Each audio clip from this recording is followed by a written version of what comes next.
Good evening, everyone. Welcome Hey, to the Woman to Woman show. We've got your three hostesses here tonight, and we are going to start off by introducing ourselves. And Gina, I'm going to start with you. Oh, good evening. Good evening. My name is Regina Booker. I am the owner of Season and Fabulous, a women's where women is 50 plus, which now it could be any woman, actually.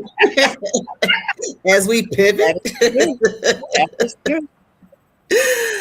um, or if you're stuck or you want to recharge, regenerate, look at your dreams, hopes, whatever it is, it's never too late to start what you want to start. Um, and just kind of get you out of that place of stuck, that fork in the road. And we could talk about that and get you on your way. So, and I am grateful for, gosh, it's so cold. So, a warm, what, just to have a roof over my head and just the warmth, Mm.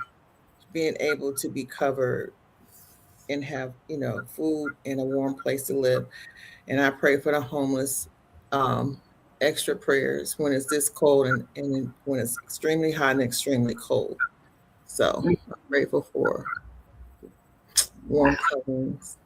Yes. I think we're yes. we're all feeling that because right Mhm. now winter is wintering. It is December, so we are getting some below average temperatures, but we're still getting those December temperatures. So, yes, I can echo that as well, that we need to keep in mind that there are some people who are not in a warm home, a warm place Mhm. at this during this time of year. So, um, Yes. definitely, definitely. Definitely. Definitely. All right. Is it on me? It's on you. It's on you, Theo. All right. My name is Theodora Carter. I am the founder and owner of T. Carter Coaching and Consultant. I am a professional life coach, career coach, and an HR consultant. And I am passionate about helping women live with clarity, courage, and intention. And I am grateful for also a roof over my head. I am also grateful that I am feeling better because last week, oh my God, I had a little episode, but Yeah. grateful for good health. And I am grateful for this conversation because, literally, I think I have done a lot of pivoting this year. So, yeah. Hmm. And my name is Sheila Isom. I am an insurance claims professional. I am also an independent stylist for Color Street. I sell nail strips as well as nail care products and also makeup. Um, and I am a notary public and I am a voice actor. So, again, welcome you all to this evening show. Whether you are watching it with us live now or at some point during the hour, or you pick us up on replay. So, we want to talk about some good stuff tonight, the Yes. shift, or as Theo said, the pivot, when you Yes. are not the same woman you once were. Mm-hmm. So, and it could be just because of growth and maturity, or it could be because of a life event or even several life events that have come up that have caused you to make a shift. So let's start off with you, Theo. Mm-hmm. When was, and I'm going to make the assumption that there have probably been a number of shifts in your lifetime. Talk Yes. about that first shift that you realized that you were not the same person anymore. Um, I want to say it probably was around 2021, maybe. I mean, there's probably been several, but I think the one that I would say really resulted in me like really just shifting into the space that I really wanted to be in would probably be around like when I decided to move, Mm. right? From Jersey to North Carolina and did it in like 60 days, right? Because I wouldn't say it was sudden, but it was sudden, right? It was like 60 days. I packed up, I put a house on the market, a condo on the market, bought another house virtually, right? Moved, continued to work for a company up north remotely. But I think that was at the point that I stopped overthinking um, choices that I was making, right? Because I honestly feel like it was the point where I stopped overthinking, but I was making choices that I was clearly comfortable with because they aligned with what I believe God had in store for me, right? And so, what I mean by that is, I think in life we make a lot of choices that don't always result in a positive outcome, and in those cases it is probably choices that I didn't overthink. And I feel like anytime I was overthinking, I probably was not leaning into where I needed to be, right? And so I think the moving to North Carolina just really came with me making a decision to not only move in 60 days, but even to transition out of an executive role within a 7-month period into an individual contributor role, which enabled me to spend more time focusing on growing my business. Hmm. Now, when you say 60 days, tell us what that actually looked like. That did you roll over one morning and say, this is it, this is the day, I'm putting it on the market, or did you do some strategic planning beforehand and then say, okay, now I'm ready? I really did not. I wouldn't say it was strategic planning because what actually happened is I was having a conversation with my sister, and I had already talked about moving down to North Carolina after coming down to visit her and spend some time with her, right? And so I was like, oh, I'm gonna move at the end of 2023, right? So that was probably the strategic plan, right? Like I made up in my mind that I wanted to move. I set the date for the end of 2023, but then having a conversation with my sister, and we were talking about like HOA fees, and I said out loud what my HOA fee was on a monthly basis. And when I said it, she said, a year? And I said, no, a month. And then something like clicked in my head. And I was like, wait a minute, girl, why are you waiting? And so I called the realtor that has done the majority of my moves in New Jersey. He has helped me sell houses, move to new ones, right? And I was like, you know what? I want to put my condo on the market and see if it will sell. And we did that probably, I want to say, very end of September, going into October. And by December, I had an offer. I had got a couple of offers, but then I got one that stuck. And at the point that I put the house on the market, I started working with a realtor in New Jersey, in North Carolina, looking at homes virtually. And then if I saw something I liked, my sister would go to the neighborhood and check it out for me. Right. And so I don't know if that was really strategic. I think it might have been a combination of strategy as far as, laying out how to execute on it. But I think the decision probably was, wow, you spending a lot of money. I literally was paying my HOA was like a second was like a rent on top of a mortgage. Wow. Whoa. So, Okay. but but that's how it happened, and that's why I say it was all God, because it flowed. It just flowed, right? Because I really didn't think I was going to be able to sell because of the HOA amount. I didn't think anybody would want to come into that. Ah, but you were surprised, weren't you? Exactly. God was like, nope, I'm gonna work this out. Exactly. That's what I said. That's what I was thinking. It was just like, when God says move, you move. I'm going to take Hmm. care of everything else. You just move. Yeah. Now, at some point during this shift, did you hesitate and decide to pull back?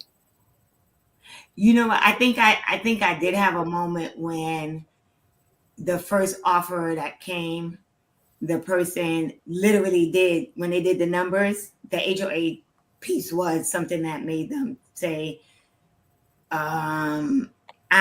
I don't want to do this, right? And then I got another offer, which was a cash offer, but then they tried to lowball me. And Mm, so for maybe a minute, I thought, you know what? Maybe this isn't the right time. But then, you know, I was just saying this to my therapist. I said, I'm grateful that I have friends, right, that are not only like minded, but also are believers, right? Because one of my friends, as I was talking to her about the offers that were coming, whatever, and she was like, that's an insignificant amount. And she was like, God will work it out on the other side. Hmm. And let me tell you something, God did work it out on the other side. But yeah, there were moments where I thought like maybe I am supposed to wait, right? But then I was like, you know what? I already started. I already had it listed, right? I already started packing. I already started giving away stuff, right? So I was like, there's no turning back now. there you go. All right. Eugenia, Now, what was the first shift that you realized? um, the most recent, probably when I got laid off, Mm, that shifted um, that I was no longer the woman that I was because I shifted. Yeah. What does that mean that you shifted? Because I wasn't ready to retire. I wasn't in a place of retirement, but I was in between. And so I had to make a choice and it was no planning. It just kind of like I had to do it and I did it. And I realized, I don't want to say stronger. My faith grew. I relied on God more than ever.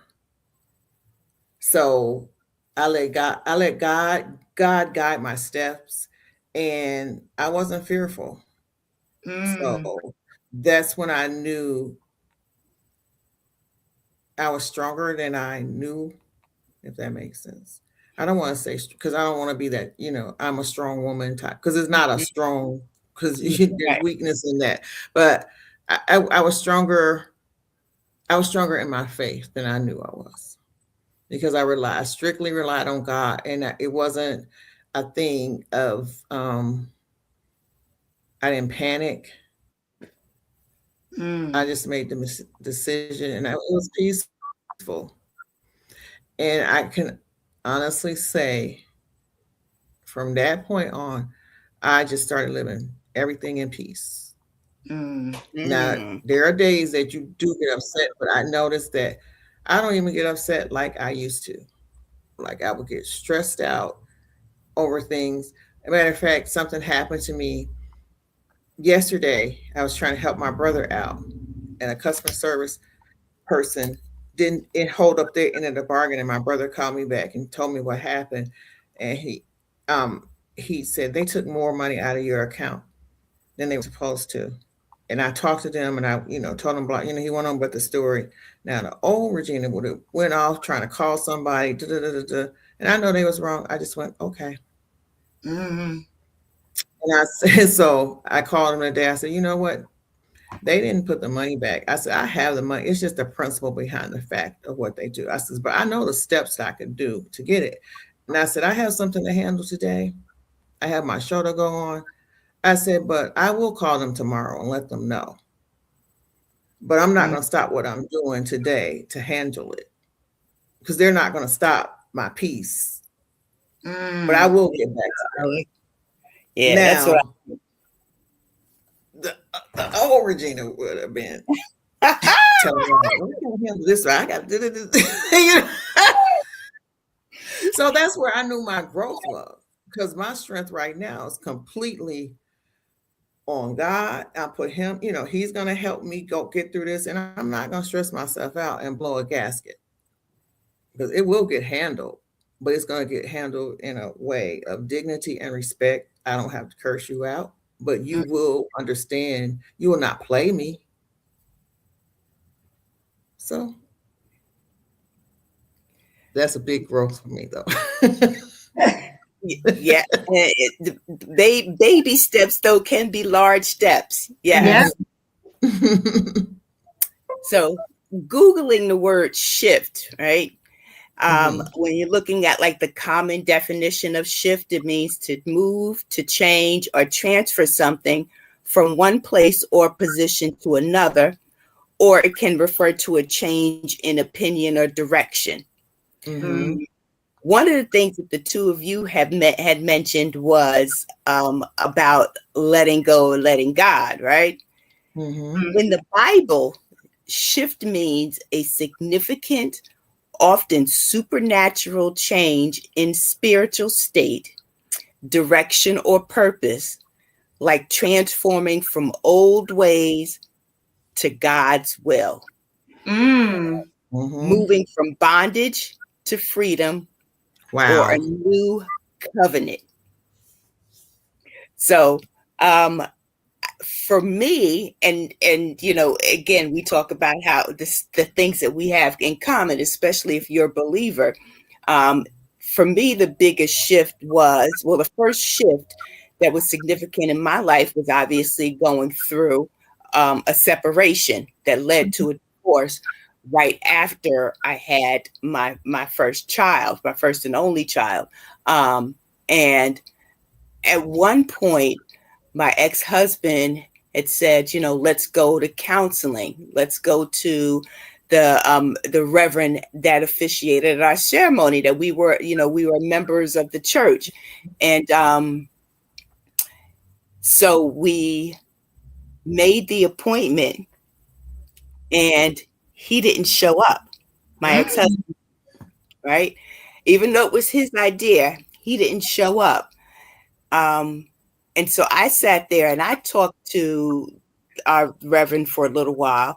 And of course, I'm crying, you know, and things that, it was just a spiraling effect. Here it is. My marriage is gone. And, I'm a mother. And then I lost my job on top of that. And I was the money earner in the family. So, it was just like, and, we purchased this house that's needed a lot of work. We had all these dreams. It was supposed to be our starter home, and we were going to slowly fix it up so that we could sell it to buy our forever home. And none of that came to fruition. But after after I got through my tears and trying to understand, why would he set up this meeting and not show up? Why would he suggest that we try to repair our marriage and not work on it?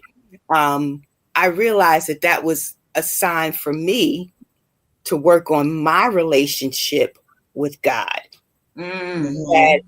it wasn't about us anymore, because before there could be an us, there had to be a Sheila. Mhm. And what was important about Sheila was her relationship with the Creator. Right. Yes. So if I didn't move forward with that, how could I possibly expect to move forward with anything else? Whether it was to be married, to be a wife, or even to be a mother, which I had no other choice because I Mhm. was a mother at that point. But how Right. can I be something to someone else when I wasn't even the daughter to God? Mm-hmm. So Mhm. That's that good. was my Good. first shift. My Mm-hmm. first significant shift was that I had to realize that even though I had always been a believer, I had to turn around and realize that I needed to work. I had walked away, even though we were members of the church. I had walked away from my relationship with God. So I needed to get back into Mm. my relationship with God. Yeah. I mean, and I think what's so significant about that, as you were talking, is I think we all have probably been through something that takes you back, right, to that space. Like for me, it was the breakup that I didn't talk about, right? That's probably the second shifting thing, right? That, dating someone for 3 years and then finding out that they weren't who they had said they were, right? Or they didn't show up in that realm. And like you, I walked away, right? I kind of got like, you know what, God, I'm not sure what you're doing. There have been other things that happened prior to that, right? And it wasn't until I was like, okay, to totally heal, one, it had to be about me, right? Mm-hmm. Like you said, like I was like, this healing journey is not about anybody else but me, but it also made me yearn for a closer connection with God, right? And so it's amazing, like you said, that the one thing I think we all have in common is there came a point where I think the shift probably wasn't even something we were anticipating. It was something that God said, I need to shift this because I need your attention. Mm-hmm. So when we That's talk about, oh, go ahead, Jana. no, I said that's true because that was probably the biggest shit. But with my relationship, my marriage, when it fell apart, I ran to God.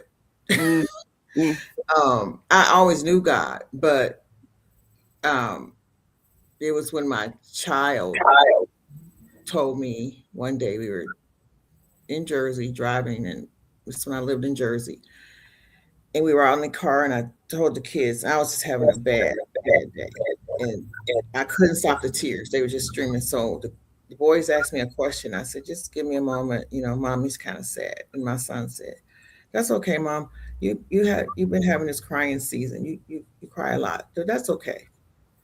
Mhm. Stopped me dead in my tracks. wow. I said, "I will not have my kids."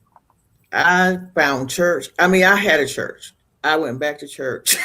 I said, only God can fix this.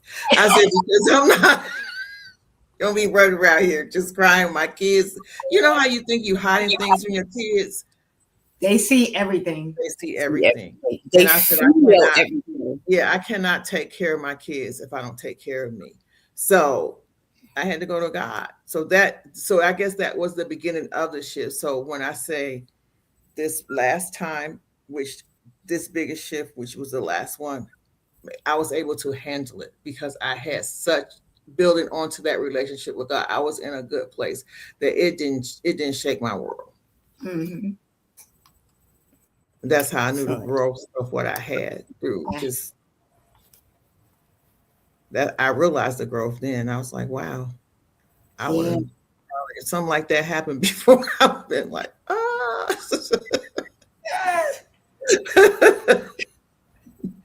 It's funny because I just told my so I joked around with my therapist, but today was my last session. You guys know I was in therapy for preventative reasons, right? Like it wasn't like I had did my healing journey, whatever, but I continued therapy for preventative reasons. And today was my last session, right? And I joked around with my therapist. I was like, "Oh, you breaking up with me?" Right?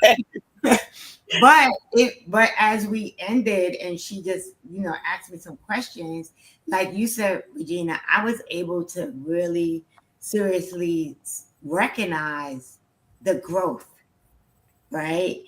From the person I was to the person I am now, right? And Mm-hmm. how certain things that would have probably rocked me and took me to a different space of either, a little bit of mild depression or being in my feelings or whatever. Now, like you said, I totally am like, you know what?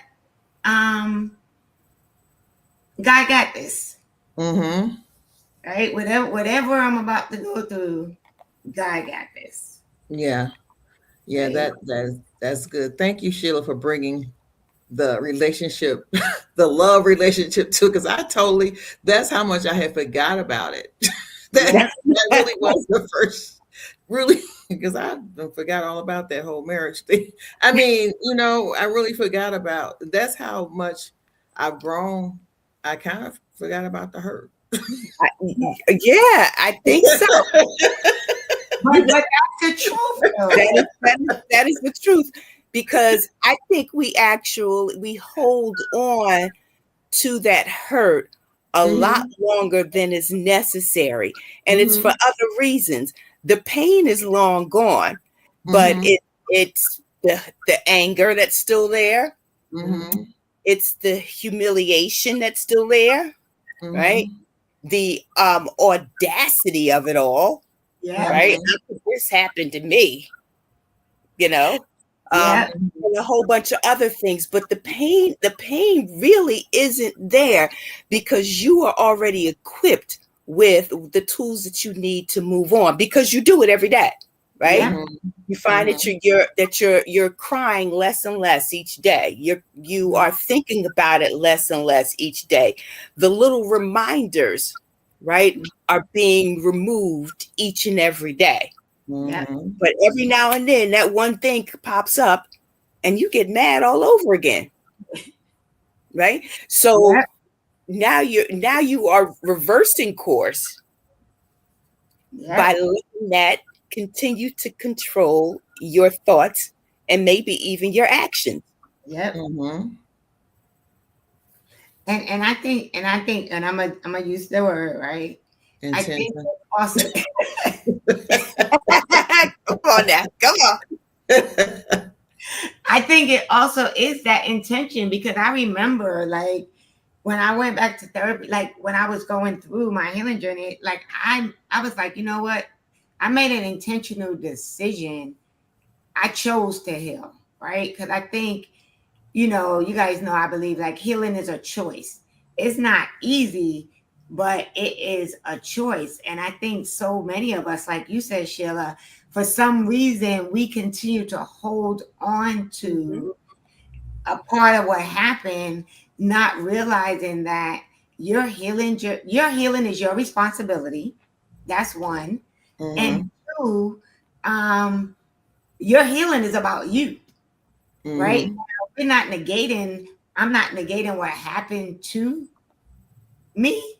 I'm not saying that I don't recall what happened, but in order for me to move forward and really heal and be able to shift and pivot and grow, I had to really say, okay, what is it about you that you keep attracting the same person, but they in a different body?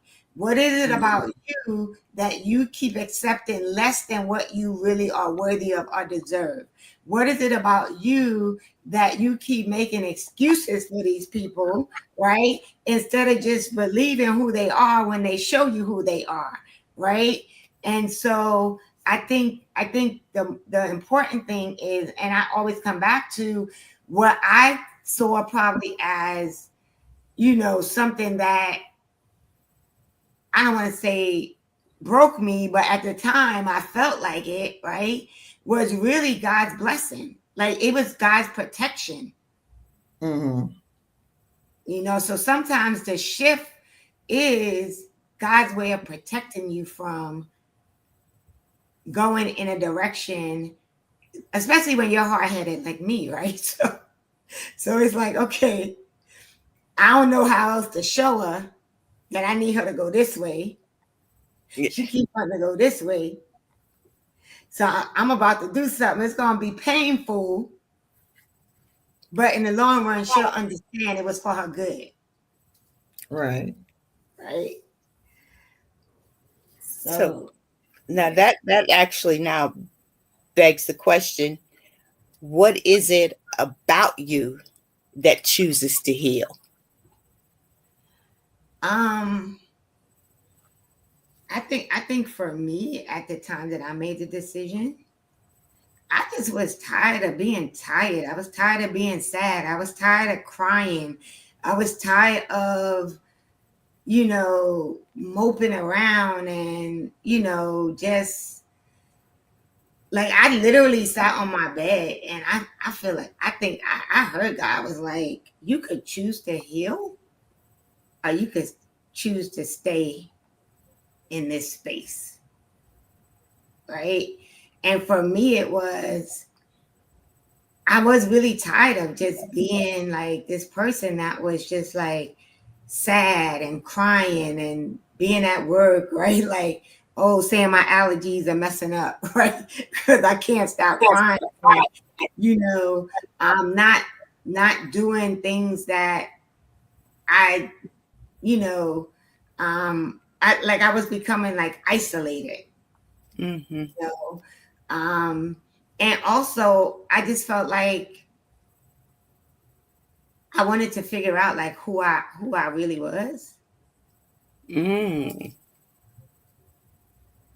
because although I think I've had a good life, right? And I have a lot of great friends and whatever, I kind of feel like I wanted to make sure I wasn't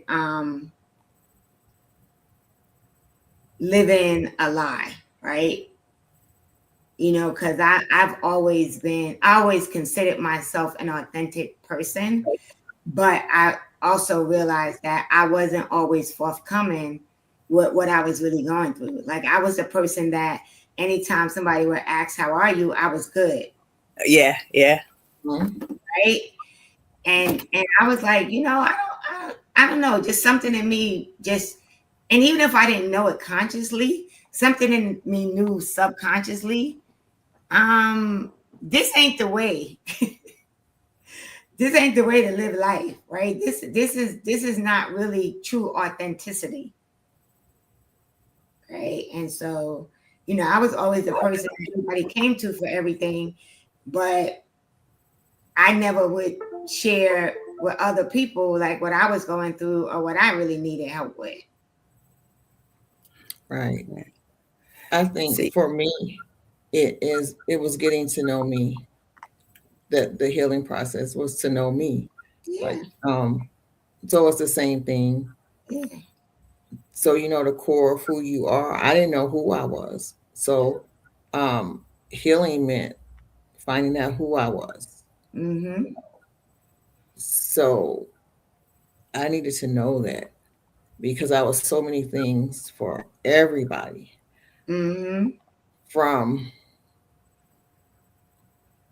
childhood. I was just so many things. I was the oldest, so I was the responsible one. So I had to be responsible. yeah, And so, and then I was the only girl, so I had to be girly, which is fine because I love to be girly. But then I became the friend, the adventurous one. You mm-hmm, always do, mm, you always take a chance. Well, mm-hmm. and then everyone reaped what I took a chance from. You go find out first. Well, why you can't find out first? So it's just always something. I was always something to everybody. And I didn't end up trying to be that, but it just ended up being that. Then I became a girlfriend. Then I became a wife. Then I became a mother. And then I became, you know, a friend to, my friends, whoever. Mm-hmm. It's just I was always something to somebody. And I never really wanted people to help me. And when I broke, when I finally broke, I needed help. Yeah. And so, and I also needed to know who I was Yeah. Mm. beyond helping everyone else. Yeah. And I think that was it too, right? It was like the identity, right? Like I Mhm. was the, the smart one, and I was the,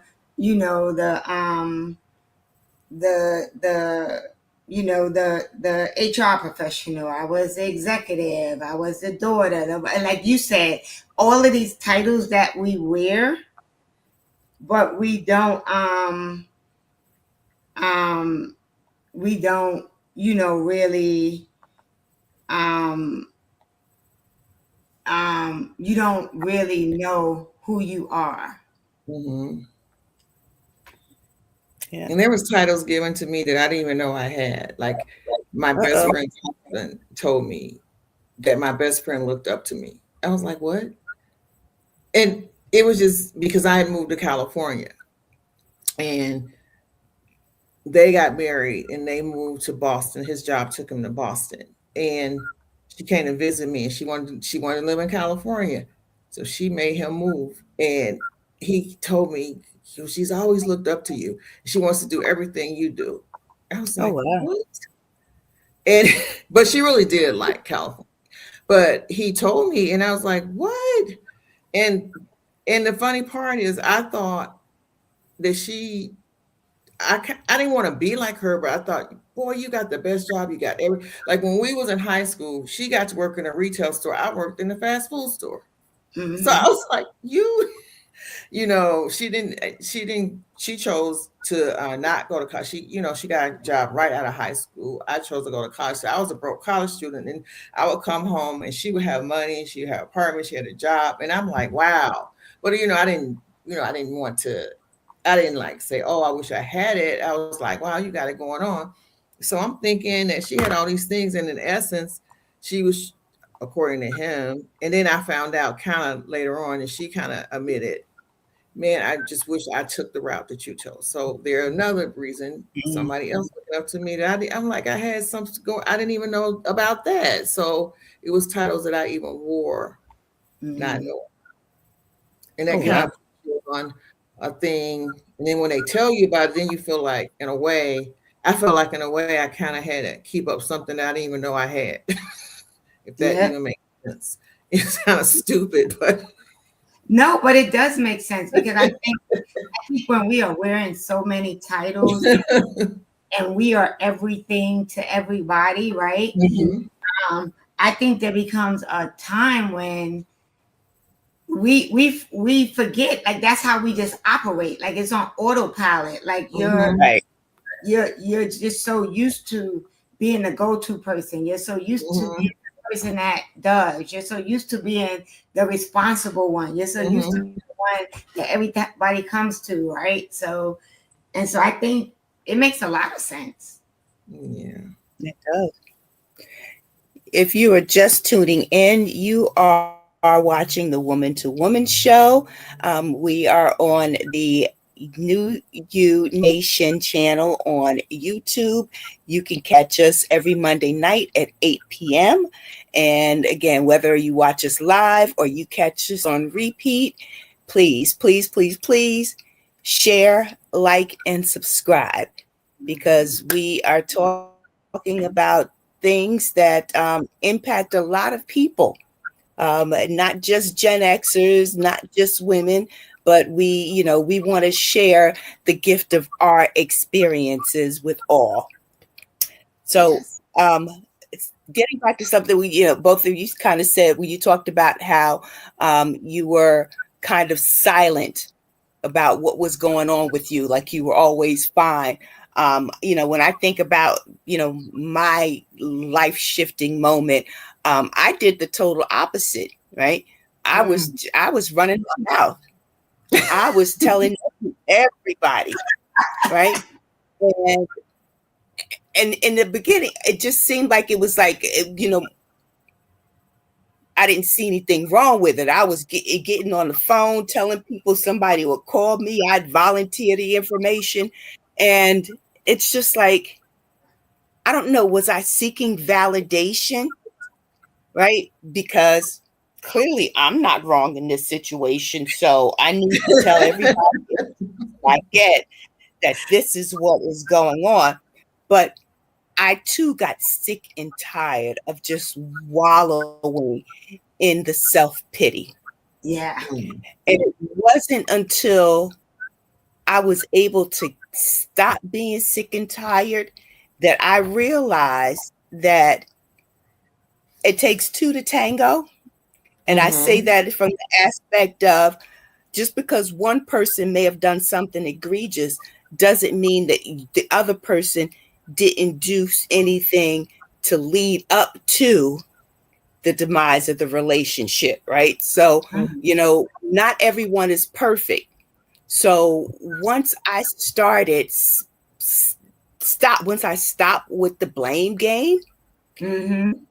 things would start popping in my head where I would say, oh, well, you know what, you should have done this, you could have done that, instead of, so when I was asked to do something, I immediately shot it down without even thinking and then kept moving. Yeah. um Mhm. how many times did I do that? So you realize too that it's not just always one-sided, Yeah. that Mhm. there's always something else, big or small, that also contributes to the need for you to shift. Yeah.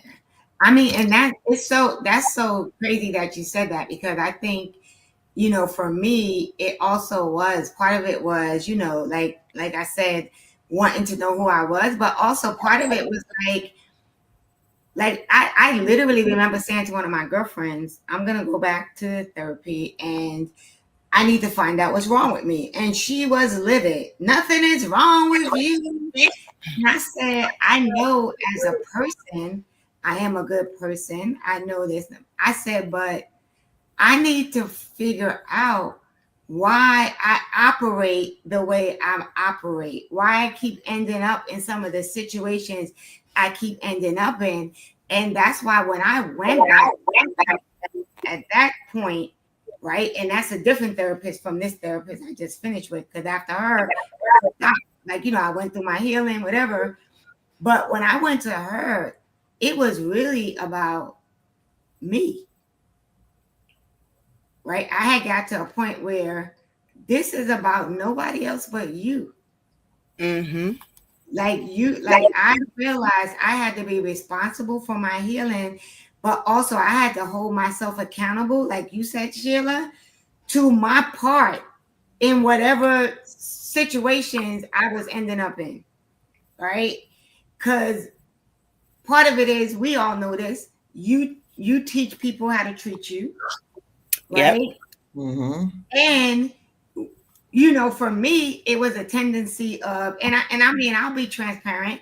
What I found out is I was so in love with being in love that I was holding on to relationships that I was in just for the sake of being in relationships. I was making excuses for them, right? I was ignoring the red flags and the yellow flags, right? I was hearing what I wanted to hear, seeing what I wanted to see, right? Because at all costs, I was just trying to make this relationship work, right? And so when I went into therapy, it was like, okay, why? That's what I walked away with. Like, I was so in love with being in love that I forgot how to love myself. Mhm. Yep. Or you're so busy living up to standards Yeah. that you were either never equipped for or never suited for to begin with. Right? Mhm. So it's just like, okay, so you're supposed to be this type of girlfriend. When he wants you to do that, you do it. When you are on the job, when your manager says jump, you say how high. You Mhm. realize after a while, like, wait a minute, this is not me. This is not who I am supposed to be. Yeah. So maybe it's time for me to start being introspective to Yeah. find out exactly who I am, who Yeah. I actually am supposed to be, and Yeah. not because this other person is saying that that's what I should be doing. That's Yeah. who I should be. Mm-hmm. That you said it. You said it the best way ever. Yep. Like, Right. So, yeah, Yep. That's it. that's it. But it's and the other side of it is right. The shift, whether we call it a shift, whether we call it a pivot, right? It's so freeing, Mm-hmm. mhm. right? Like when you really make that decision to get clear on who you are, why you do what you do, why you operate the way you operate, when you set boundaries, healthy boundaries, right? There's a level of peace, right? Like, and someone recently asked me, they said, my license plate is Harmony now, right? And someone said, what made you choose this license plate? I said it was at a period in my life where I was intentional about living a life that was as close to harmony as it could possibly be, right? And for me, I think I always equate it to if you think about a song, like one of your favorite songs, right? It's a bunch of different notes, Right. right? That come together. Or if you think about a choir, there's a bunch of different voices, sopranos, altos, whatever, that come together to make a beautiful harmony, right? Mm-hmm. A, a song that is so harmonious that it just gives you peace, right? Like in 2020, I was like, you know what? I want my life to be like a song. I want it to be like my favorite song. I want it to be notes that are coming together and they're making a beautiful tune, right? And it's just peaceful. And I am totally conscious of the fact that life is not always going to be a bowl of cherries. Mhm. As much as possible, I am striving for peace, right? Like that is my intention every day is I am not going to let this disturb my peace, or I'm not going to let that disturb my peace. I like Right. that. Okay. As close to possible, as much peace as I can have. Peace and joy. Because what other choice do you have, really? Yeah, That's how I look at it. yeah, But that was a process. It Oh, wasn't absolutely. a Absolutely. definitely a process. And sometimes it took longer than what we wanted, but Hmm. at the end of the day, it brought you the peace and the harmony that you were looking for. Right. yeah. And the reality is that life is a process, Hmm. right? We are always growing, we are always evolving, we are always healing from something, right? And so when you recognize that, you know what, there's going to be some roller coasters, there's going to be some days that you're going to get up and be like, should I go back to bed? But at the end of it all, you get to choose whether or not you're going to allow something to alter your peace, right? Because we get to choose how we respond to what happens in our lives, Hmm. Right. right? Yeah. Yes. Like, yeah. Today that happened. I kind of funny call from, like I said, I was the oldest. Well, I am the oldest. Yeah, And brothers calling. My one brother called because my mom I'm grateful and thankful. She's 90, turned 92. Yeah, she turned 92 in November. So she's a little forgetful now. So my middle brother calls me real quick on the phone. Regina, I need you to call about my FMLA. I'm going to go see mom. I need to go stay with her. I need you to call, find out about my FMLA. I need you to call this woman and tell her. I said, well, what happened? Is something happened to mom? I just talked to my mother. I'm like, 2 days ago. Like, what did something happen in 2 days? No, she's okay, but I need to go stay with her. I need you to call her, call my about my FMLA right now. And I need you to call this person and I'll call you back in 2 hours. I got to go. What in the world? So I'm like, what? So then my mother calls me about Oh. 2 hours later, or maybe half an hour. It was in a matter of time. She goes, "Where are you?" At work. She goes, and then the kids, of course, in the background going crazy. And she goes, "Do you have company?" I said, "No, mom, I'm at work, but I can speak to you. What's wrong?" She goes, I'm telling you, there's something that really bad happened. Something bad happened." And then she hears the kids go off again. "You have company?" "No, mom, I'm at work, but I can talk to you. I can talk to you." "Well, call me as soon as you get home because something really bad happened." I'm like, oh my God. So she hangs up the phone. Then my other brother sent me this long text. "I don't know what happened, mom. She's accused me of these things. And I said, Lord, I just prayed. I don't know what's happening right now, but I'm not my peace. Give me my peace right now when I get off work. I Mhm. will figure this out. But right now, I just need peace. And I'm praying that everything is all right. I'm giving it to you. And I honestly left it alone Mhm. and I forgot about it. And my coworker said, "What's going on with your family? You usually don't get calls like that." And I said, "Now you're not going to make me." I said, "I did just pray." I said, "I don't know, but I'm going to find out." Yeah. So, long story short, when I got off work, I called my mom. Of course, she didn't answer the phone. I said, "Now you won't answer the phone." Then she calls me back and she starts telling me about my cousin. Your cousin is sick." "I don't want to hear about my cousin right now, mom. I need to know what's going on with you." And she goes, "I made a Mm-hmm. mistake. Everything is fine." Jesus Oh, Christ. But that's the beauty of, right, being in this space of intentional peace. Yeah. right. Because So if she you goes, aren't in your she says, intentional "I peace, gotta you call. can't Yeah, do she that. goes, I gotta call your brother back because I accused him of something that he didn't do." Yeah.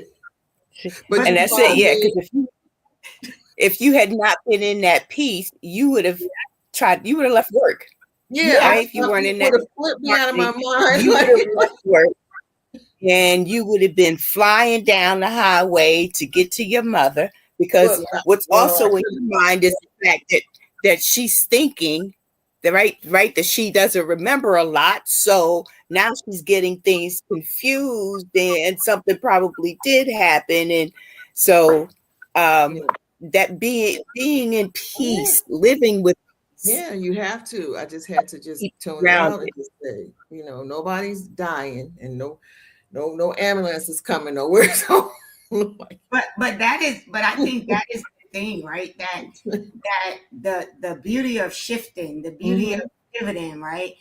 Because it allows for growth mm-hmm, and maturity, right? And mm-hmm. it helps you to view whatever you're going through through Yeah, a lens, right? So you're not reacting or mm-hmm, responding in a way exactly. that's going to disturb your peace, because Right. So if I hadn't been in the spaces where I learned to, breathe and take it, all the things that I've learned to do through healing and processing and just don't react.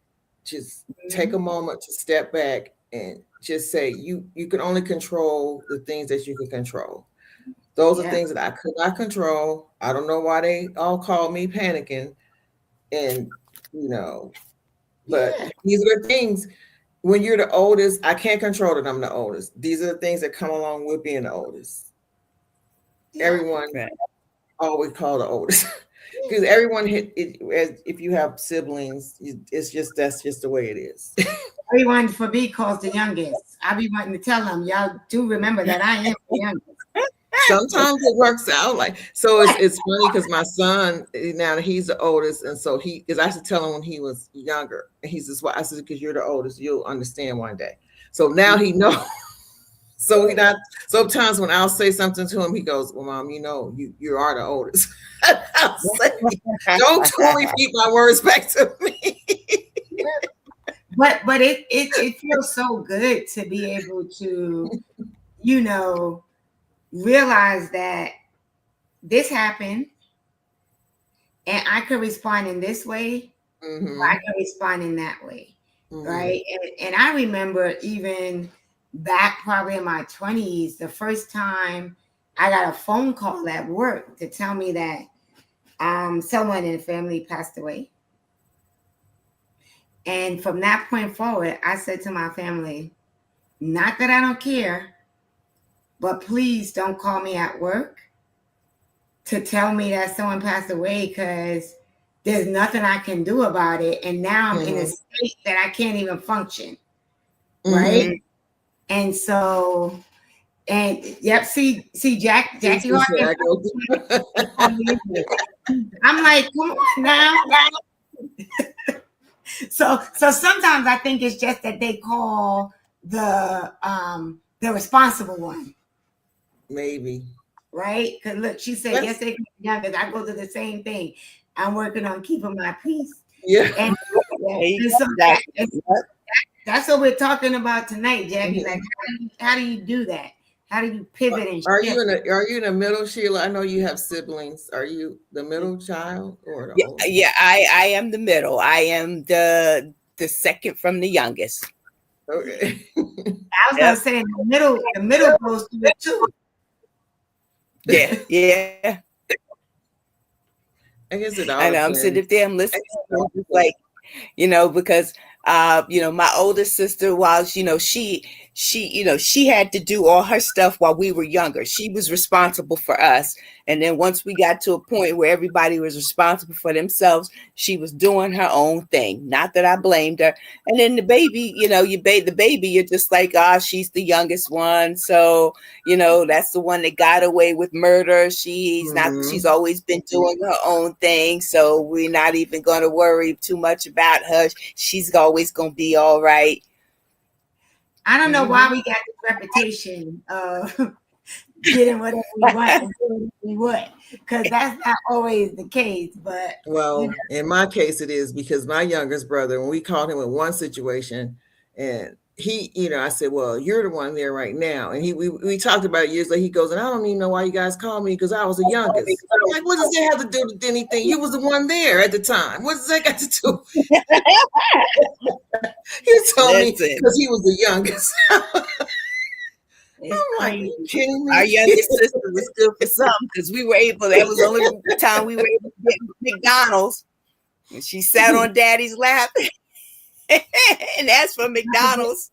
Y'all got McDonald's, Got right? it. Now Yeah. that's what I was good for by being the only girl. Now that was like, well, they would send me up. Well, Daddy, you do it for you because you were the only girl. That's now. And that was another title I had because I was the only girl, so they would send me in there.